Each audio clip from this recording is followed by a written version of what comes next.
Nagaan gooftaa kooti siniif haa ta'u an abdii guddisaatii kun waraabee kutaa arfaffaa seenaa gooftaa keenya Yesuus Kiristoos fannifamuuta kan jedhu Faasikaa bara kakuu moofaa fi kakuu haaraa kan jedhu kutaawwan lamatti xumureen ture. Faasikaa bara kakuu moofaa kan jedhu lamaan yoo waraabu kakuu haaraa kan jedhu kutaa sadaffaa isaatiin si'a tokko daqiiqaa 30 waraabeen jira. Amma garuu si'a 30ffaa isa lammaffaa isaa waraabuun barbaade kanarrattis seenaa fannifamu Kiristoos Yesuus irratti wal qabatee wantoota hubannaa namootaaf hin ta'u jedhee yaadeedha. Kanin haasa'aa jiru jechuudha. Wangeela Yohaannis boqonnaa 19 irraa dubbisee ittaan fufa sagalee kana. Egaa boqonnaa 19 lakkoofsa 17 irratti Yesuus fannoo ofii isaa baatee gara iddoo lafee mataa yookiin afaan irraa itti Golgootaa jedhamutti ba'e achitti isa fannisanii jedha. Lakkoofsa 28 irratti Yesuus amma wanti hundinuu fiixan ba'uu isaa beeke. Dubbii macaafichaa fiixan baasuudhaafis nadhee bodhee jedhe. Qodaan daadhii wayinii dhangaggaa'aan keessa buute tokko achi dhaabata ture. Daadhii dhangaggaa'aa sanas waan akka cumaa buqqee hadhaa'aa isaa bishaan dhagnatti xuxu tokkotti buutanii hanxaatii sooffii kaa'anii afaan Yesuusitti qabani. Yesuus daadhii dhangaggaa'aa sana erga afaan qabee booddee fiixan ba'eera jedhee mataa jallisee hafuura kennees hin du'e hafuura isaa kennee jedha. Waaqayyo maqaan isaa bara baraan haa ulfaatu. Inni du'ee du'a mo'ee ka'ee nuyis warra jiraatan nu godhe maqaan isaa ulfaatu. Ammas irra deebi'ee baga nagaadhaan jaalalaan tokkummaadhaan eegamtanii fayyaa keessaniin du'aa ka'uu gooftaa keenyaa Yesuus Kiristoos hawwiidhaan isa eeggachaa turtan sana baga qabdan isin jechuu barbaada. An abdii guddisaati sana keessatti barumsa koo waa'ee Yesuus dabarfamee kennamuudhaaf yeroo qaqqabutti guyyaan isaa guyyaa Faasikaa warra Yihuudootaa ture jedha. Isarratti hin dhaabe. Guyyaan isaa guyyaa Faasikaa warra Yihuudootaa ture. Kanarraa kan ka'ees kutaa kana qofatti yeroo Yesuus Faasikaa waaqeffatu dhiifama ayyaaneffatu yookiin seenaaf godhatu kana Faasikaan waggoota inni jiraate hundumaa keessatti yoo darban illee bara inni Faasikaa kanarratti dabarfamee nuuf kennamuudhaaf jedhutu akka seenatti barraa'ee jira. Isa kaan keessatti bal'inaan argannee bal'inaan dubbannee hin arginu. Baroota biraa waaqeffateera, baroota biraa ayyaaneffateera, seenaadhaaf godhateera. Garuu kan barraa'ee seenaadhaaf kaa'amee sirriitti bal'inaan ragaasaa argannu kutaa kanaadha. Haa ta'u malee Yesuus yeroo biraas ayyaana kana kabajuusaa ragaaleen agarsiisan hin dhabamani jiru. Yeroo biraas ayyaanonni isaanii waggaadhaan waan itti fufuufi. Egaa kutaa kanatti waan dubbannu qabna. Dhaqanii guyyaa gaafa ayyaanichaa sana namoonni hundumtuu dirqama maal gochuu qabu ta'ee ayyaana sana ayyaaneffachuu qabu waan tureef Yesuusis yeroon isaa akka ga'e yeroon isaa jala akka ga'e dabarsamee kennamee ayyaana kana bakka bu'ee hoolaa Faasikaa ta'ee aarsaa ta'uun isaa akka ga'e yeroo beeketti bartoonni isaa yeroo gaafatan eessatti hoolaa Faasikaa miillanaa nyaachuu barbaadda yaa barsiisaa eessatti si qopheessinu jedhanii hin gaafatanii jedha. Maaliif gaafatan jettanii yaaddu? Yeroo kaanoo daandii dhumarra otoo deemanuu idduma isaanitti dhufetti galaana irrattis bakkuma ta'etti nyaatu dabalee idduma isaan ta'etti taa'anii yoo biddeena xiqqoos ta'u baay'isanii nyaatu biddeena waanuma isaaniif ta'es dinkii irratti godhanis nama baay'ee nyaachisuu danda'u. Maaliidhaaf eessatti akka nyaattu maaliidhaaf jedhanii gaafatan maaliif mana barbaadan jettanii yoo gaafattanii kakuu moofaa keessatti seerri kenname seera warra Yihuudootaa keessatti namni kamiyyuu guyyaa gaafsanaa balbala haa cufatu manatti haa galu. Akka walitti aanutti akka ollaatti yookiin immoo akkuma walitti dhiyaatutti maal godhaa bakka tokkotti qabame haa ayyaaneffatu manaayis gadi hin bahinaa jedhamee kutaa boqonnaa 12 irratti ba'uu keessatti barraa'ee jira. Kanaafuu seerri Faasikaa sun seera ayyaana manatti nyaatamu ture jechuudha gabaabumatti. Egaa yommuu jala ga'uusaa Yesuusis yeroo baree waan haaraa isaan hin beekne tokko godhe.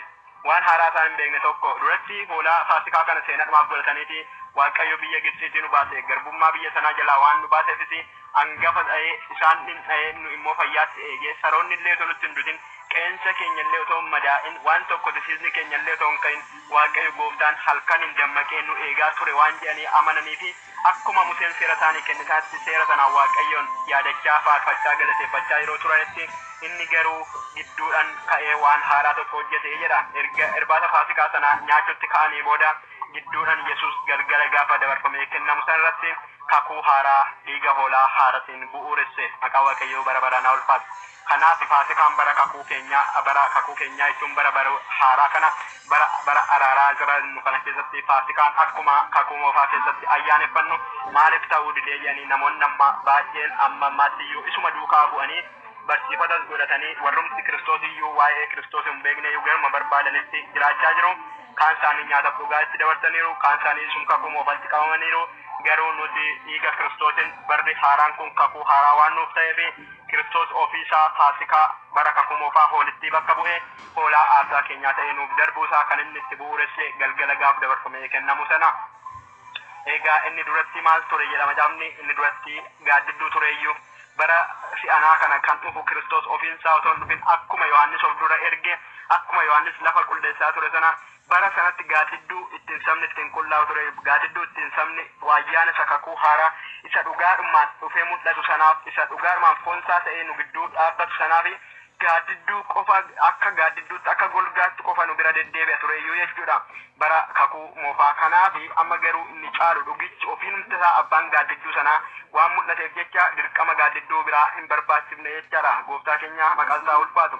Namoonni baay'een ammas sanumatti qabamanii jiru. Kanaafuu galgala sana osoo isaan irbaata Faasikaa nyaataa jiranuu yookiin immoo irbaaticha qopheeffatan hoola isaa ta'uu osoo isaan qalatanii nyaatanii jiranuu erga nyaatanii xumuranii akka kutaawwan garaagaraatti barraa'etti adda adda barraa'e kaan osoo nyaataa jiranuu gidduudhaan jira kaan isaanii akka xumuran gidduudhaan jira kaan isaanii tartiiba galchee jira kaan isaanii akkasidha jechuudha. Maaliif immoo akkasitti akka haala tokkoon sirna tokkoon qubee tokkoon hin barreessine jettanii akka gaafii hin gaafanneef isiniyyuu deebisaa beektu. Maqaa waaqayyoo bara baraan haa ulfaatu.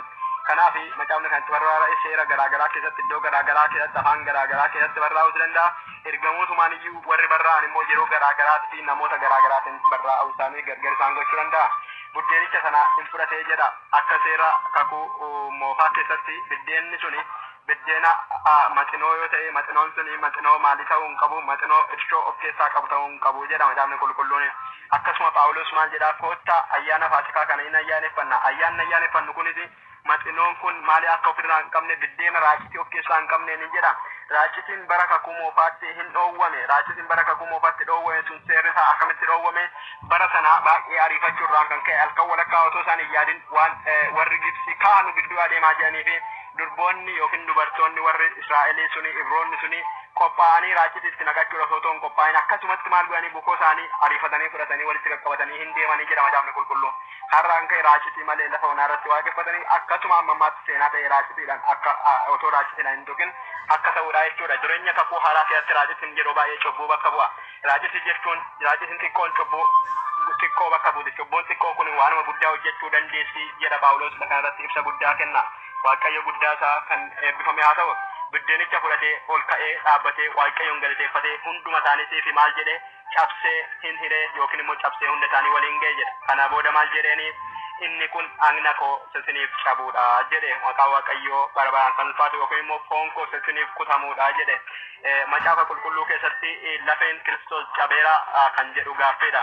Lafeen Kiristoos hin cabne yoo ta'e iyyuu dhagna koo isiniif cabuudha yookiin foon koo isiniif muramu isiniif kutamuudha yoo inni jedhu kun dhiphinaa fi gidiraa foon Yesuus Kiristoos irraa qabu yoo argine karaa biraatiin immoo dhugaatii xoofoo jedha. Dhugaatiin kun kakuu moofaa keessatti kan irraa qophaa'u biqiltuu urgooftuu yoo taateyyuu dhangaggooftuu kan of keessaa qaburraa hojjetama. Dhugaatii baay'ee yaada namaatti tolu miti. Dhugaatii baay'ee garaa namaatti tolu miti. Dhugaatii baay'ee dhamdhamni isaa bareedu yookiin mi'aawu miti. Kanarraa kan ka'e dhugaatiin sun dhugaatii hadhaadhaa jedhama macaafni qulqulluun. Kanaaf xoofoo kana fudhatee isaanis waaqa galateeffatee maal jedha haati waliin gaha hundi keessanis dhugaa. Kuni hundumtuu dhiiga namootaaf yookiin immoo dhiiga koosa namootaaf dhangala'u hin ta'a jedhan. Kanaaf hundumaa fi dhiigichi kun immoo namoota Kiristoositti amananiif qofa otoo hin taane nuyi warra kiristaanummaa jala jiraniif qofa otoo hin taane dhiiga kakuu haaraa kakuu hundumaan dhaabbatu nama hundumaaf dhaabbatudha jechuudha. Isa kana bal'inaan kutaa tokko kan irratti qopheessa jira kutaa irbaata qulqulluu irratti bal'inaan argachuu dandeessu. Waa'ee dhiiga Kiristoosii yookiin immoo wanticha nyaatamuu fi wanticha dhugamuuti. Garuu waan tokko dubbachuun barbaada.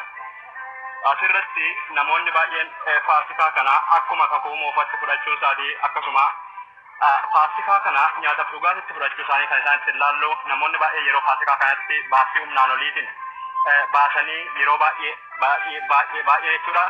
Baasanii jireenya isaanii gammachiisuudhaaf nyaatanii dhuganii akka barbaadan ta'uudhaaf yeroo isaan itti qophaa'an yeroo Faasikaa kana ta'uu isaa hubanna. Haa ta'u garuu gooftaan keenya Yesuus Kiristoos irbaata Faasikaa hin nyaatinaa jedhee osoo hin taane irbaata Faasikaa yeroo isaan nyaatan yookiin immoo otoo isaan nyaataa jiran Faasikaan ni kakuu moofaa waa'ee eenyu dubbachaa akka ture raajotaan kan dubbatame afaan biraatiin dubbachaa kan ture ergamootaan dubbachaa kan turame sun eenyuuf akka ta'e hubachisuudhaaf biddeena fuudhee gidduudhaa ol jedhee dhaabate biddeenicha irratti galateeffatee hin kenneefi inni kun dhiiga kooti inni kun immoo isa dhugaati dhiiga kooti inni nyaataa immoo maalidha foon kooti jedhee kakuu haaraa isa isiniif dhaabbatu namoota gidduu dhaabbatudha.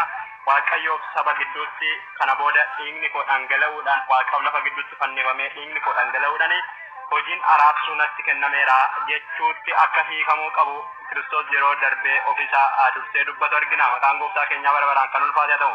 Egaa namoonni har'as gaaddidduudhuma bara kakuu moofaa uffatanii jiru. Namoonni baay'een ammayyuu yeroo macaafa dubbisanii sirni sun gaaddidduu isaanii sun isaan googulgaa jedhee dubbatameera. Egaa iddoo kanatti Faasikaa hin nyaatinaa jechuun koo miti ayyaaneffatinaa jechuu koo miti akka barbaadan gochuu dandeessu garuu Faasikaan keessan Faasikaa nyaataaf dhugaatii otoo hin taane Faasikaa yaadannoo haa ta'udha. Ani garuu kan itti namanu Faasikaa yeroon argate nan nyaadha dhabuun nan dhiisa garuu Faasikaadhaaf jedhee sana yookiin kana gochuu caala guyyaa Faasikaatiif jireenya koo qulqulleessee yaada koo qulqulleessee Faasikaa dhugaasa gochuudhaaf jecha yaadannoo gooftaa kootii Yesuus Kiristoos sanaaf jedhee cubbuu kootiif dabarfamee kennameef yaadachuuf jecha irbaata qulqulluu irbaata inni dhaabee kana waa'ee dhaabbii irbaata qulqulluu kan jiru keessatti bal'isee waan dubbadheef ammarran darbaa isa fudhachuutu irra anaaf wayya akka waldaa kootis isa kanan haa ta'u barbaada isa kanan lallabas Waaqayyo guddaadha mootummaan Waaqayyo kan nyaataaf dhugaatii miti haa ta'u malee nyaataaf dhugaatiinis dhoowwaan qabu maqaan gooftaa keenyaa ulfaatu. Egaa isa kennuuf jiru maqaadha kutaa kanatti achumaan aseetannis isatti galee kutaa kanatti bartootaaf garuu maal gochuu akka ta'e maal jechuu akka ta'e isin galleef ture. Inni garuu isa kennuuf ture sanaaf galee maal jechuu akka ta'e isaaf galeera inni yeroo dhuma sana maal godhe hin bahee jedha yeroon sana dhaqee isaan waame yeroon sana dhaqee qabsiisuudhaaf walii galee qarshii 30 yookiin meetii 30 akka gurguruutu walii gale. Egaa Yihuudaan dhaqee warra isa barbaadaa turan itti dabarsee kennuudhaaf erga mari'atee walii galee booda iddoo dhaabaa yeroo baay'ee isaan walitti argan kanarratti galgala kana halkan kana kadhachuu waan isaaniif ta'uuf Yesuus dadhabee isaanii hundumaa dhiisee halkan kana dhaqee achitti kadhannaa jedhee iddoo wal argee isaanii fudhatee hin dhaqee bartoota isaatii dhaaba sanatti yeroo ol seenanitti yeroo ol seenanii jedhanii kadhatanii jedhanii dhiphatee jedhuu si'a meeqa ergamaan Waaqayyo maal godhe dhufee isa ejjebeessee yeroo jehutti isa qaqqabee yeroo jehutti haalli hundumtu ta'e yeroo jehutti dakka dhiigaa deefke yeroo jehutti muddamee yerootti lubbuun koo maaloo naafaa ooltu yaa Waaqayyo abbaa jedhee yeroo kadhatutti deebi'ee molatti akka fedha kee baraan dura kaa'ame sana haa ta'u. Yoo lubbuun koo kun asitti hafte malee yoo lubbuun koo kun ol fudhatamte malee ani soo yaada koo ittiin deemuu hin danda'u yeroo immoo Waaqayyo gooftaan keenya jedhee yaada isaatiin deemuu akka hin dandeenye fi karoorri kun karoora Waaqayyo baraan dura ta'uu qabu akka ta'e yeroo dubbatudha jechuudha kutaan kun kan dubbatu maqaan gooftaa keenyaa bara baraan haa ulfaatu haalleluuyaa. Dhiifama tarii namoota yoo jidduudha isin jalaa galee jechuun barbaada gaa akka Yohaannis kanarratti ilaallutti obbolootaaf kadhatee ijoollota isaa yookiin immoo bartoota isaa yookiin immoo firoota isaa obboloota isaa warra jedhaman kanaaf kadhatee ofii isaatiin kadhatee yaadan dhiphachaa gaddaa jajjabina dhabaa yeroo turetti fooniin jechuudha kutaa kanatti akka isiniif galu foon isaatiin inni nama guutuu waan ta'eef kun dhiphinni kun hundumtuu akka ulfaata ta'e waan beekee fi baay'ee dhiphachuudhaan akka ergamaan Waaqayyoo isa jajjabeessuudhaaf yeroo ergameefitti dabqisa akka dhiigaa irraa gadi rooba ture garuu bartoonni isaa yeroo dadhabanii humna dhabanii gaddanii bututanii jedhanitti immoo isaanis ka'a akka qorumsatti hin galleef jajjabaadhaa kadhadhaa jedhee akka yeroo hundee hin beekee jedhama caafni qulqulluun maqaan isaa bara baraan kan ulfaata ta'u. Egaa akka yeroo hundee waan beekeef isa yeroo duraanii ayyaana gordoomaa irratti ol ba'uu didee ture amma yeroon jala ga'eera inni dabarsee na kennus dhiyaateera. Yerochi tiksee rukutamee oolonni facaan dhiyaateera jabaadhaa ka'a seexanni isin gidduu galee isin facaasuuf haa ta'u malee isiniif kadhateera ka'a isin qorumsatti hin gadinaa jedhee yeroo isaan jajjabeessee isaanis onnetti godhee kaa'uu argina. Yeroo hundumaanuu qophaa'a, yeroo kana jedhee yeroo dhiphatee yeroo waan hundumaattuu dabarfamee kennamuudhaaf harka warra jedhootatti harka warra firdii hin jedhisanitti dabarsee kennamuudhaaf jedhu ilaallaa jechuudha. Kutaa kanatti gooftaan keenya guddaadha, maqaansaa bara baraan kan ulfaata ta'u. Kanaafuu yeroon gadhee kanatti Yihudaan jara fidatee hin dhiyaate. Kana booda innis maal jedhee amma egaa yeroon ga'eedha, ka'aa itti deemna, sodaatina itti deema, ija jabaadhaa. Kana booda akkan isinis godhe akkan isiniif gosa hundumaa akkan isin abboometti akkan isin barsiisanitti jiraadha jedheeti. Kana booda kutaa kanatti jecha guddaa tokko argina. Faasikaa jechuun maal jechuudha kan jedhu hiika isaa wajjin kan wal qabatu. Ba'uu boqonnaa 12 lakkoofsa 11 akkasuma 12 boqonnaa lakkoofsa 14 irraa kan jiru 11 irratti jiru yookiin immoo 10 kaasee kan jiru kanarratti faasikaa jechuun faasikaa waaqayyoo ayyaana waaqayyoo ayyaaneffatamu innis bira darbuu jechuudha jedha hiikan kallattii gara afaan oromootti yeroo dubbatu macaafni qulqulluun.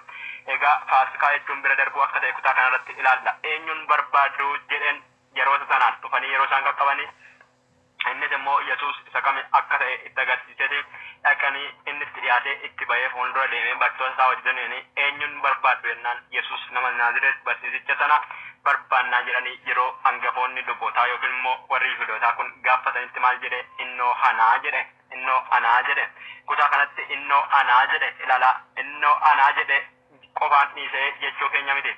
Innoo anaa jedhe akkana garagalee maal jedha egaa isaan kun haadha qaniitii dhiisaa jedha ilaala. Isaan kun haadha qaniitii dhiisaa, isaan kun daandii isaan irraa haadha qaniitii dhiisaa inni isin barbaadan erga ana ta'ee jedhe. Kana jechuun maal jechuudha? Isaan kana bira darbaa, isaan kana hin barbaadnaa, isaan kana hin tuqinaa, anatti koottaa. Balaa fiddan anumarratti waraanamuu fiddan anarratti dhiphina fiddan anarratti godhaati. Balaa kana hundumaa ani fudhadhee isaaniif nan fannifama garuu isaan hin tuqinaa bira darbaa jechuudha. Hiikan kakuu moofaa keenya keessaa jecha kana exactly isa kana jechuudha. Bira darbuu inni jedhame isa kana bartoota bira hin darbaa jedheen bartoota kana hin tuqinaa jedheen. Egaa ana barbaaddu adda ta'e ana isa barbaadan fudhaa deema garuu jara kana adaraa hin tuqinaa bira darbaa. Ba'aa isaanii gidiraa isaanii rakkina isaanii yakka isaanii hundumaaf qooda isaanii nan godhaa yookiin immoo nan ba'aa jedhee yeroo dubbatu laalla. Jarris isa dhiisanii isaan warra kaan dhiisanii jechuudha isa qabatanii ina deemanii jedha macaafni qulqulluun. Maqaa waaqayyo keenya bara baraan ulfaatu. Isa kana inni dhugumaan yakka keenya ofirraan kaa'ee kan jedhe inni qooda keenya darbee kan jenne dubban afaan gunne inni hoolaa ta'eeti waan keenya hundumaa ba'aa keenya hundumaa fudhatee jedha. Akkuma lubichi lubni kakuu moofaa hoolaa sanarratti harka fe'ee ba'aa cubbuu namootaa ba'aa cubbuu ofii isaaniis mataa ishiirra kaa'u akkasuma ba'aa bartootaas ofirra kaa'ee ba'aa namootas ofirra kaa'ee ba'aa keenyaaf jecha isaan hin tuqinaa haadha qanii jedhee ofiisaa darbee du'ee jedha macaafni qulqulluun. Egaa faasikaa jechuun bira darbuudha. Dhiisaa haadha qanii isaan dhiisaa bira darbaa jedheen karaa biraatiin na fudhaa dhaqaa jedheen akkuma murtoota ittis narratti faradaa akka seera keessatti laadhe ittisaa jedheen. Wayyaa siyyatti na maraatii na gowwoomsaa yookiis immoo na kabalaatii natti qoosaa natti taphadhaa jedheen. Karaa biraatii hiika afaan oromoo sassalphaatti yoo dubbanne jechuudha na fannisaa jedheen firdi jal'aanis du'atti na kennaa jedheen xoofoo dhiphinaas na obaasaa jedheen garuu isaan kana maal godha dhiisaa bira darbaa jedhe na awwaalaa malee isaan kana hin tuqinaa jedhe. Kanaafi wanti nuti dubbannuu qabnu isa kanaa jechuudha. Wanti nuti salphaa namatti dubbachuu qabnu kana booda fuudhanii hin deemanii bartoonni isaas biraa hin faffacanii kaan isaanii dhokatanii dugda duuban hin hordofu turanii irraa fagaatanii fa'i hin hordofu turanii akkuma waaqayyo jalqaba murtoo godhetti akkuma waaqayyo jalqaba dubbatetti akkuma afaan raajotaa dubbatetti kun hundumtuu yeroo daawwatamu argina. Egaa ganuunis hin dhufee kana keessa dhiphinna keessa ganuun hin dhufee warrumti harkaa nyaatan warrumti duraan sin gannu si jaallanna jedhan kan akka Phexros fa'i ifaaf ifatti mul'inatti ganuu jalqabanii warri kaanis sodaatanii biraa hafuu jalqabanii warri kaan abdii kutatanii boof gadduutti kaanii waaqayyo garuu ammas jiraataa ammas kakuu kan haaressu ture. Wantoonni kun hundinuu isarra hin gaane jechuudha. Yeroo akkas jennu kana yoo jecha afaan oromootiin salphinnee dubbannu kana baay'eema tokko salphaa fakkaata garuu seenaa Yesuus Kiristoos dubbachuu waan barbaadefan gadi qabee hunduma isaa haasaa irra darbee kana nan dubbadhu kana nan itti ba'u akka hin taane beekamaadha. Haa ta'u malee obboloota yaadachiisuudhaaf garuu namoonni baay'een immoo luqqisii tokkitti illee as keessaa fudhatanii akka humna godhatutti lallabu akka jabina qabatutti akka hundee namootaa dhaabutti lallabuu danda'u. Kanaaf ayyaanni waaqayyo gooftaa akkuma isaaniif kennetti isaaniif haa baay'atu. Inni waaqayyo isaa wajjin haa ta'u waaqayyo gooftaan garuu wanti nuti beekuu qabnu seenaadhaaf godhadhaa ayyaana seenaas godhadhaa kan jedhee dubbatame kana keessatti ayyaana seenaa kana keessatti nuti du'a ittiin jala darbu cubbuun keenya Kiristoos irratti fe'amuu fi inni nuuf jecha qooda keenya dabarfamee kennamu nuti immoo qooda du'a duunu inni nuuf du'u isaatiin oolfamu gatiin cubbuu du'a jedhamee akka barraa'e namni abaaramaatu immoo fannoo irratti fannifama jedhee akka barraa sana qooda keenya inni abaaramaa ta'e warra abaaramtoota kana kan fure kana qofaadha kan inni dubbannu jechuudha. Maqaa Waaqayyoo keenya bara baranaa ulfaatu gargaarsafis nama biraan barbaanne ofii oolchuu isaatis waa tokko dhamaatii biraan qaqqabne hin wanne inni ati wajjin sabaachaane calliseetuma wajjin dhaqee akkuma hoolan yeroo rifeensa irraa muruuf geessan garuma qalmaatti yeroo geessanis akkasumatti deemtu jechuudha. Xoofoo naaf ka'ame keessaa dhuguun anaaf hin ta'a dhiisa jedhee waan hundumaa bartootas gargaarsan gaafanne waan hundumtu kunis akka seeraan isaan irra ta'e kan caalus isaan irra ta'e kanaan dubbachuu malus. Egaa kun hunduu erga ta'ee booda fannoo ofii dhumsaa baatee gara mandara duubaatti yookiin gara kellaa duubaatti guyyaan boru sanbata yoo ta'eef sanbataaf qulqullaa'aa waan barbaadan mandara keessatti nama akkasii awwaaluun nama akkasii fannisuun waan hin danda'amnee fi nama ajjeesuu waan danda'ameef gara mandara duubaatti gara lafee mataa jedhamu yookiin immoo golgoota isa jedhamu kanatti maal jedha hin deeme jedha fannoo ofii isaatii baattatee jedha dadhabbii sana keessa rukuttaa sana keessa reebicha sana keessa gadda sana keessa jirma baatetu gara maalitti deeme jedha gara fannoo ofii isaatti deeme jedha. Maqaa Waaqayyoo gooftaa keenyaa bara banaan ulfaatu. Egaa asitti wantoota tokko dubbanna yaaduma keessaa kaansaa waa'ee mismaaraa dubbachuu dandeenya. Mismaarri harka namaa huree miilla namaa huree mukicha sana keessatti nama fannisu akkamii akka ta'e mismaaran akka namoonni akka nama nutti mismaaran kan waraaname akka macaafni qulqulluun ibsutti garuu namoonni baay'een fannoo yeroo fakkii kaasan yookiin immoo fannoo yeroo kudhammatan waan akka wadaroodhaan harkisaa achitti hidhamee wadaroodhaan miilli isaa hidhamee wadaroodhaan achi lapheensaa yookiin mar'umaan isaa achi mukatti hidhameetti ilaalu. Garuu haa ta'u wadaroon isaa haa ta'u kanas haa ta'u garuu mismaaran akka waraanameeti qooda keenya waraaname qooda keenya dhiigee qooda keenya dafqee qooda keenya rukutame qooda keenya itti qoofame malee inni garuu cubbuu tokko hin hojjenne jedha macaafni qulqulluun. Inni nama guutuu ture haa ta'u malee cubbuu tokko hin hojjenne jedha. Egaa muka fannoo isaatis ofii isaatii baattatee dhaqee isas fannisanii achittis itti murame fannisaa jedhanii isuma duratti irraa nyaatan isuma wajjin dhugan isuma jireenyi isaanii hundumtuu isuma fayyisuudhaaf isaan fayyisuuf qooda cubbuu isaanii dhufe garuu isaan jibbanii hin fannisiisan dabarsanii jedha macaafni qulqulluun jechuudha. Egaa asirratti jechoota fannoo jechoota dhiphinaa jechoota yeroo dubbatamanii jedhan beektonni jechoota 7 fa'i sanaa ol dubbateeraa jedhu ani garuu sanaa ol akka inni dubbateettan amanaa.